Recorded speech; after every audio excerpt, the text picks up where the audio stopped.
नमस्कार, बहुत स्वागत है आपका एमपीसीजी सुपरफास्ट 100 खबरों के साथ मैं हूं रीनू। सबसे पहले बात करेंगे मुरैना से बड़ी खबर की। शहीद जवान का पार्थिव शरीर पहुंचा अंबाह, जहां जम्मू कश्मीर में तैनात थे शहीद जल सिंह सखबार। पाक की ओर से हुई फायरिंग में हुए थे शहीद। आज शहीद जवान को दी जाएगी अंतिम विदाई। तो बड़ी खबर मुरैना से है, जहां पर शहीद जवान का पार्थिव शरीर अंबाह पहुंचा है। जम्मू कश्मीर में तैनात थे शहीद जल सिंह सखबार, जिनकी पाकिस्तान की फायरिंग में जो शहीद हो गए। अब उनका जो शव है वो मुरैना लाया गया है और अब यहाँ पर आज शहीद जवान को अंतिम विदाई दी जाएगी। तो पूरे सम्मान के साथ अंतिम विदाई शहीद जवान को दी जाएगी। बड़ी खबर आपको दे रहे हैं मुरैना से, और पूरे गांव में गम का माहौल बना हुआ है। शहीद जवान का पार्थिव शरीर अंबाह पहुंच चुका है। जम्मू कश्मीर में तैनात थे शहीद जल सिंह सखबार, पाक की ओर से फायरिंग में शहीद हुए थे। तो वहीं इंदौर में 9 साल की बच्ची से दरिंदगी मामला सामने आया। घर के बाहर सो रही बच्ची को आरोपी देर रात उठाकर ले गया और उसके साथ वारदात को अंजाम दिया गया। बच्चे ने जब परिजनों को वारदात की जानकारी दी और सीसीटीवी खंगाले गए तो आरोपी का सुराग लग गया। पुलिस ने आरोपी को गिरफ्तार कर लिया। पूछताछ में खुलासा हुआ कि आरोपी आदतन अपराधी है और वह पहले भी मासूम से दुष्कर्म के आरोप में 10 साल की सजा काटकर कुछ समय पहले ही जेल से छूटा था।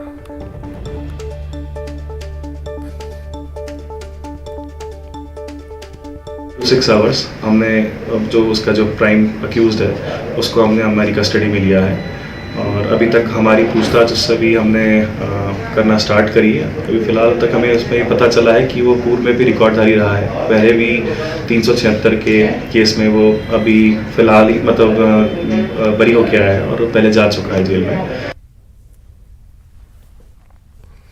तो यहां से ये समझ में आता है कि ये आरोपी आदतन अपराधी है। पूछताछ में इस बात का खुलासा हुआ और मासूम से दुष्कर्म के आरोप में 10 साल की सजा काटकर कुछ समय पहले ही छूटा था और एक बार फिर से इसने 9 साल की मासूम बच्ची को निशाना बनाया।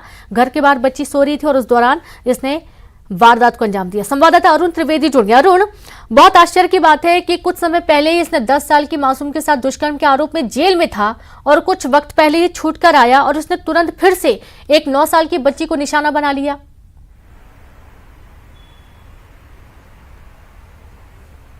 बिल्कुल, देखिए दरिंदा हैबिचुअल है और आदतन अपराधी है।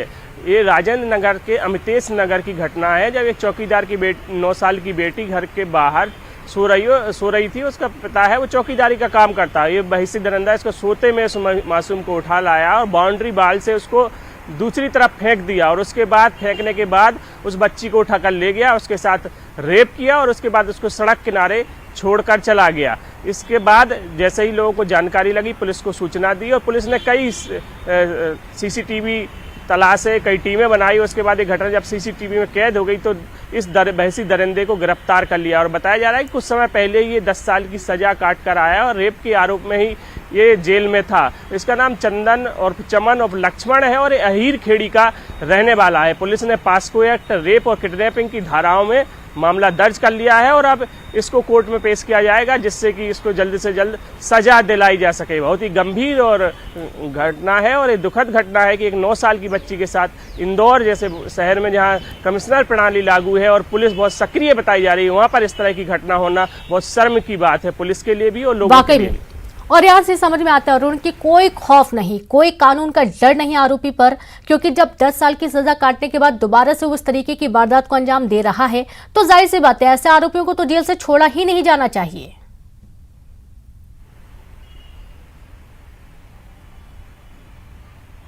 बिल्कुल, देखिए मध्य प्रदेश में मासूम बच्चियों के साथ रेप के मामले में कानूनी बनाए उनको फांसी की सजा दी जाए, फास्ट ट्रैक कोर्ट में मामला चलाकर उनको फांसी की सजा दी जाए। लेकिन इस घटना में भी आगे यही होगा। लेकिन सबसे बड़ी बात यही कि पुलिस कमिश्नर प्रणाली है, पुलिस का दावा है कि वो अपराधों पर अंकुश लग गया है पुलिस कमिश्नर प्रणाली जब से आई है। लेकिन कहीं से भी अपराधियों में इसका पुलिस का खौफ दिखाई नहीं दे रहा है। लगातार रेप की घटनाएं बढ़ रही हैं, क्राइम की घटनाएं बढ़ रही हैं और इंदौर जो है वो क्राइम सिटी बनता जा रहा है। ऐसे पुलिस को भी अब एहतियात के तौर पर और कड़े कदम उठाने होंगे, साथ ही लोगों को भी जागरूक होकर इस मामले को लगातार उठाना चाहिए, जिससे कि पुलिस और सतर्क रहे और लोग भी जागरूक रहें ऐसी घटनाओं को लेकर। बहुत शुक्रिया आपका अरुण, तमाम जानकारी साझा करने के लिए। तो लोगों को सतर्क रहने की बहुत ही ज्यादा जरूरत है, खासतौर पर जो निम्न वर्गीय परिवार है उनको बहुत ज्यादा सुरक्षा की जरूरत है। जबलपुर में कलयुगी कंस ने अपने भांजे को मौत के घाट उतार दिया। बताया जा रहा है कि आधारताल के महाराजपुर में 21 साल के भांजे से आरोपी मामा का अक्सर विवाद होता था। शनिवार की रात भी दोनों में कहासुनी हुई, जिसके बाद मामा ने कुल्हाड़ी मारकर वारदात को अंजाम दिया और फरार हो गया।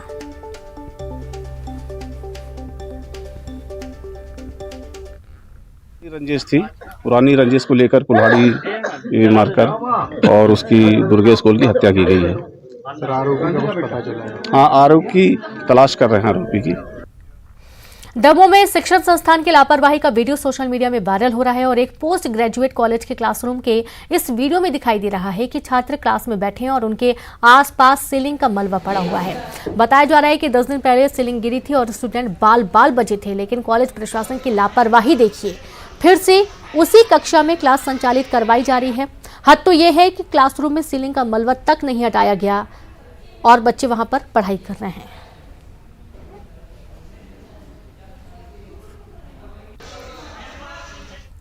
हीरों की नगरी पन्ना में अवैध हीरा खनन की पोल खुल गई। रूच डैम के डोब क्षेत्र और उसके आसपास की पहाड़ी में हीरों के अवैध खनन का मामला सामने आने के बाद वन विभाग ने ड्रोन कैमरे से इलाके की सर्चिंग की और लाउडस्पीकर से अवैध खनन में जुटे लोगों को चेतावनी भी जारी की। चेतावनी जारी होने के बाद कई लोग अपना सामान समेट कर सड़क किनारे गाड़ियों का इंतजार करते नजर आए।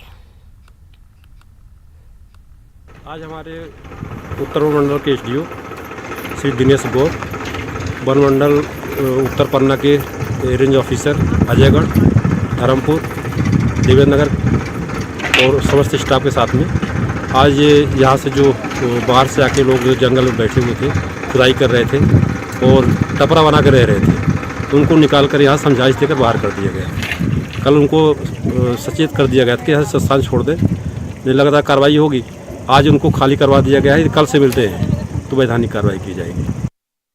खरगोन के नावघाट खेड़ी स्थित हनुमान टेकरी आश्रम में शनिवार को जगन्नाथपुरी से भगवान जगन्नाथ पूरे परिवार के साथ पधारे। भगवान का भक्तों ने ढोल नगाड़ों के साथ स्वागत किया। भगवान के आने के साथ ही अब करीब 4.5 करोड़ रुपए की लागत से भव्य मंदिर का निर्माण शुरू होगा। आपको बता दें कि भगवान जगन्नाथ की मूर्तियों को मंदिर बनाने से पहले लाया जाता है और खरगोन में भगवान का मंदिर बनने जा रहा है। शहीद जवान का पार्थिव शरीर पहुंचा मुरैना के अंबाह, जहां